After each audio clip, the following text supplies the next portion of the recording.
Bonjour, bienvenue dans Une parole un jour une parole. On va parler de la foi. Il y a une parole dans Hébreu qui dit que mon juste vivra par la foi, qui existe aussi dans l'Ancien Testament, mais dans Hébreu, il est rajouté que « Mais s'il se retire, mon âme ne prend point plaisir en lui. » Mais ce n'est pas la parole du jour. La parole du jour, c'est l'histoire du centenier avec Jésus. C'est un rapport avec la foi.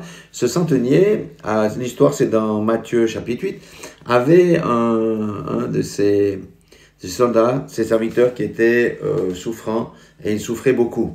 Et il est allé voir Jésus, il a dit, écoute, voilà, je viens vers toi parce que un de mes serviteurs est souffrant. Il est couché à la maison, et même atteint de paralysie et souffrant beaucoup. Matthieu 8, 6. Et je ne suis pas digne que tu entres sous mon toit, mais dis seulement une parole, et mon serviteur sera guéri. Mais quelle audace de la part de ce centenier qui n'était même pas un juif à l'époque. Mais le centenier, quand il dit ça, nous devons comprendre, c'est qu'il avait reconnu l'autorité qui était en Jésus-Christ. Alléluia. Et il a mis sa foi en Jésus. Et Jésus lui a dit, bon, alors je vais me déplacer chez toi. Il lui a dit, non, tu n'as pas besoin de descendre dans la maison. Dis seulement une parole et il sera guéri, mon serviteur sera guéri. Quelle a été la suite de cette affaire? Eh bien, Jésus lui a dit au verset 13, va, qu'il te soit fait selon ta foi. Et alors même, le serviteur fut guéri. Alléluia. La foi est très importante, particulièrement dans les temps de noirceur dans lesquels nous vivons. Et bien sûr que nous avons eu la foi au Fils de Dieu, la foi dans son sacrifice, la foi au salut.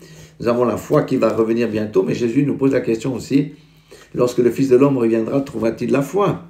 Alors, ce qui est intéressant dans cette chose ici, c'est le centenier a publié sa foi avant que la guérison n'arrive. Combien de fois, quand la chose se manifeste, on dit « je savais que Dieu pouvait le faire ». Non, la foi, ça se promulgue à l'avance aussi. Et j'aimerais dire à quelqu'un, parce que moi j'ai vécu, si tu as un grand problème, crois que ton Dieu est plus grand que le problème que tu as.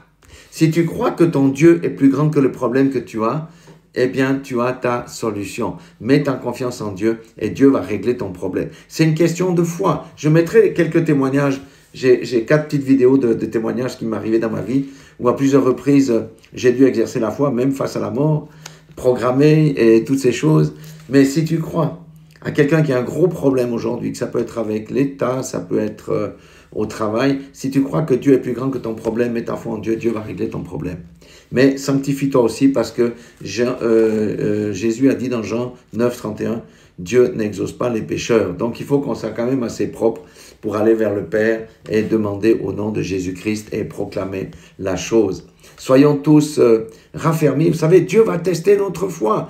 Eh bien, c'est un bonheur que d'être testé sur notre foi parce qu'on voit vraiment si on l'a ou si on ne l'a pas. Cherchons d'abord les solutions auprès de Dieu avant de courir chez les hommes. Soyez tous bénis dans le nom puissant de Jésus-Christ de Nazareth. Dieu vous aime, je vous aime.